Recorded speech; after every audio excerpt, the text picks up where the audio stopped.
now the other stuff over here, we got this wonderful paint job. Those look like just regular Harley springs in there to me.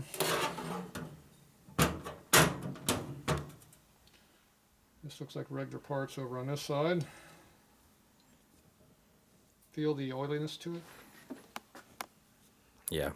And you see how it's not wiping, it's leaving the oil behind? Yeah. So this is an oil burning motor. Yeah. It's also running rich because it's black. Yeah. But it's also oiling. And if you take your exhaust pipe, you can put your finger and do the same thing. You tell me what condition your motor is by.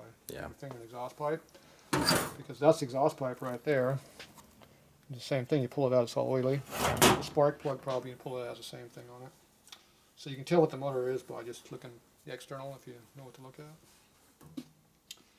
So we definitely know the cylinder, the pistons and rings were not working the best.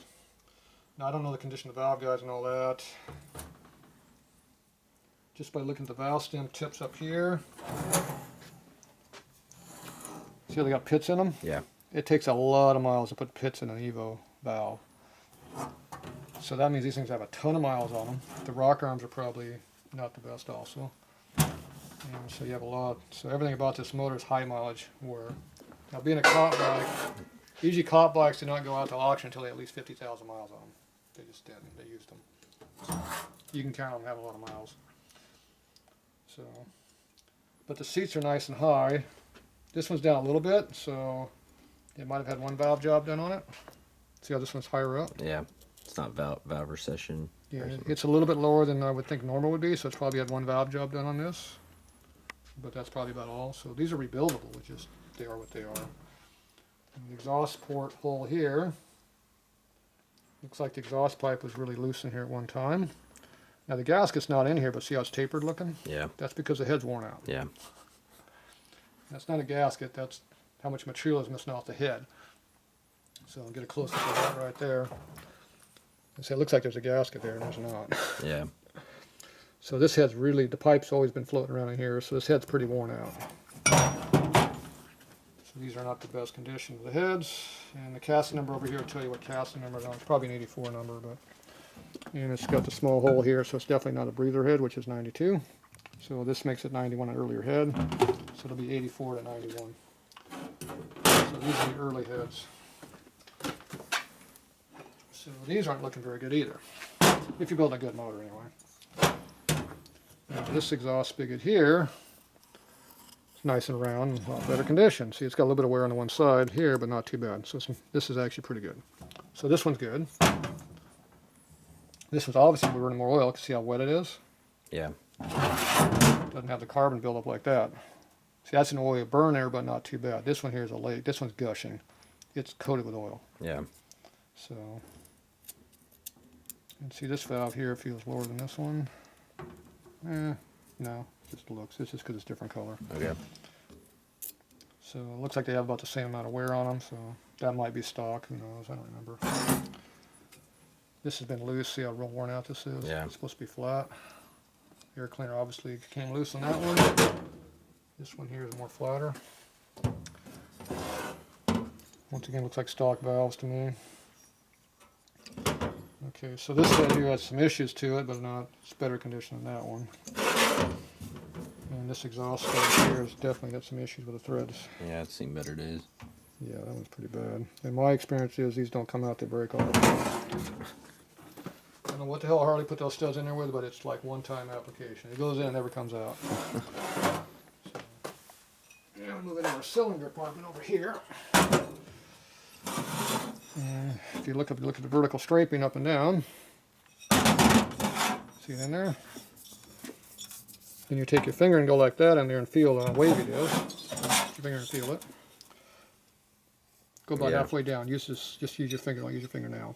Oh, okay. Yeah. You're feeling the waviness, not how deep the grooves are. Yeah. We're not worrying about the scratches. We're worrying about how much material the cylinder is going like this.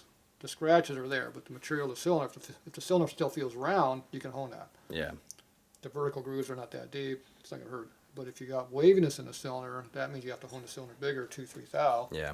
That's not a ring job. That's a bore job. Because your piston is going to wind up having 5,000-6,000 clearance when you're done, and it'll work all right for a little while, but it's got a little piston slap. You know, it's like a racing fit. So it's not the best. Feel the back side over here. So you don't have that. Yeah. Feel that side. Feel the wear side. Yeah. Okay. The back of the cylinder. You know, this is the right side of the bike. That's the back. That's the front. The back side is the thrust side. This is the coast side. Yeah. So this side feels round. It's got some scratches, but it's round. That's reusable. This one here is wavy. It's not reusable.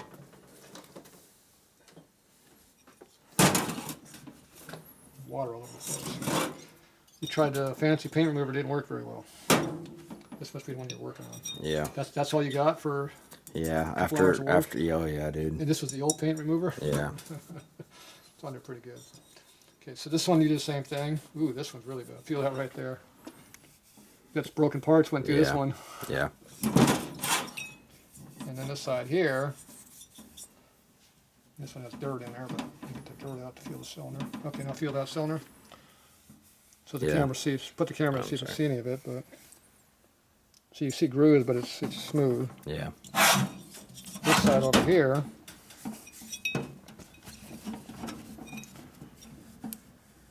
It's got a big heavy notch going down. Yeah. It has got sharp marks up in here. See that big nick in there? Or, Yeah. Or they got Like a that pit carbon? or something. Well, is that rubbing off or is that still there? It's still there, so that's like a rust part, rust bit, or is that just something that's in there? Or whatever No, that was something got that's in there. in there. Yeah. Embedded. There's like a piece of gasket material, but there's no gasket in there. Okay, that went away. Okay, so that's went off, but the groove is still in the cylinder. It's a heavy groove. So this groove has a real heavy groove about that wide. That's pretty, it's about this wide. It's pretty deep. This one here is just a waviness going on this other cylinder. So this one here, whichever one this was, has a lot more abuse on it. The front to rear is the same cylinder, so I know which one it came off of. But you have to look at the front of the cylinder. This one is more dirty looking as he's in the front. Yeah. The cleaner one's the back, but this one you've been cleaning out, so I don't know which one's which. I think the one we can the dowel got stuck in the one, and then the head took the dowels out of both of them. If we find the front head, then Okay, this is the front. You got two dowels. This is the front cylinder, both dowels are on. yeah. So the front cylinder's got more abuse to it, which is kind of usually opposite, but it doesn't matter. It's whatever running condition it was under. This is the one that has the more of the oil control problem. So maybe there's a ring that, was there a broken ring or something in the motor at all? No, not that I seen. Okay. But what I did see is that the silicone on the bottom of the base gasket had covered like that drain hole. So they had a lot of snot in this one, huh? Yeah. Oh, good. Well, this cylinder, obviously, whatever it was, it caused more wear in that one spot for whatever reason. It might have been some shrapnel got in there at one time. Who knows? It just happened. We don't know. Now, the cam cover. Plastic breather valve. That's why the case hole's all screwed up too. So this is a 86 cover.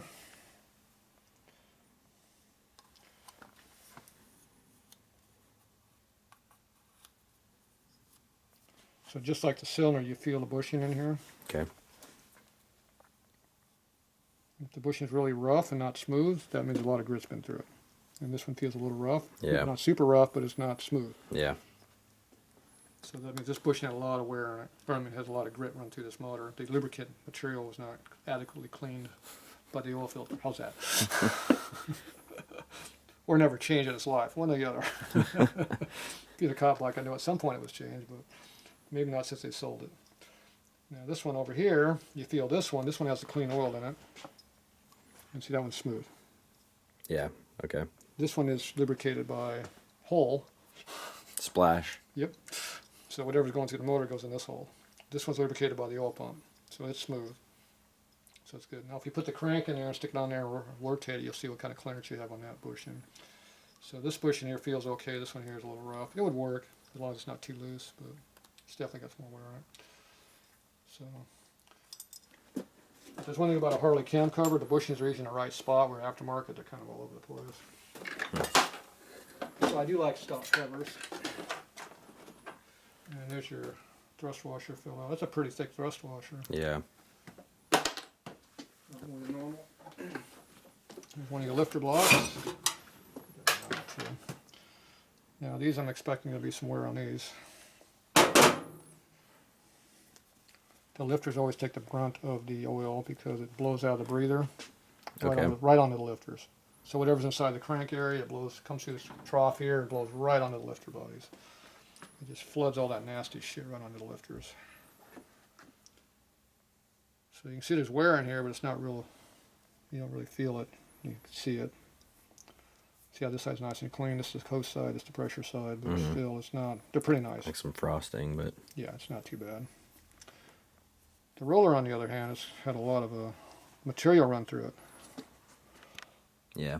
You see the grooving going around sideways from wear, but then you also see you get the camera, you can see all the grit and crap that's been in there, all the low spots, all the materials that's run over. You know, this tire has been abused. Had a lot of chunko. It was a rough road. This was a gravel road, not a smooth one. So, but the grit was staying out of here because the Evils don't wear too much in the lifter bodies. They're pretty good about it. Chevrolet's on the back. The smaller diameter lift body just eats up real bad. The bigger diameter here really gives you enough surface area. It doesn't really eat it up anymore. Even with this much crap in here, still is pretty good. So the roller's worn out here. All right, it's pretty bad. The cam probably matches, I'm sure. Oh yeah. But surprisingly, I bet these blocks are probably still pretty nice, even though they're had all that abuse to them. The oil pump. We didn't use that gear, did we? No. Oh. Yeah, I did not get a chance to clean this. I apologize. It's all right. So what I do is I look on the outside of the gear because that's where the wear is at. And you look at how uneven the surface is through here. See my nail's not catching anything? Okay. So that means there's no heat-treated metal going through, which means the rod bearings and the crank are probably still usable. Because when the heat-treated rollers come through here, they really tear this stuff up bad. Yeah. You've had a lot of metal through this motor, but it wasn't heat-treated metal. So that means the oil pump is probably not nearly as bad.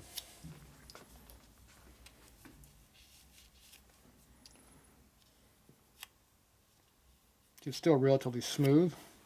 You get those two big grooves in there, but it's relatively smooth because the material going through in here is a fine grit lapping compound. It's not chunko.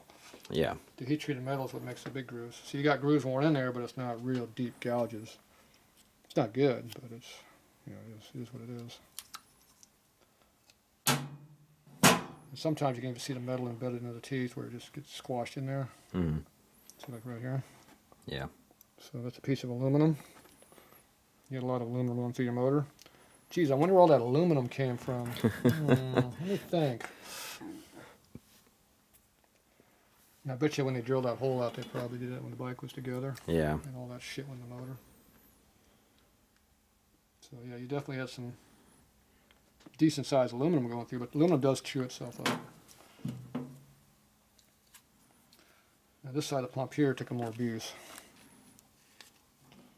See how the grooves are getting bigger and deeper? Yeah. See how sharp the groove is now? Yeah. See how this one's more of a radius groove?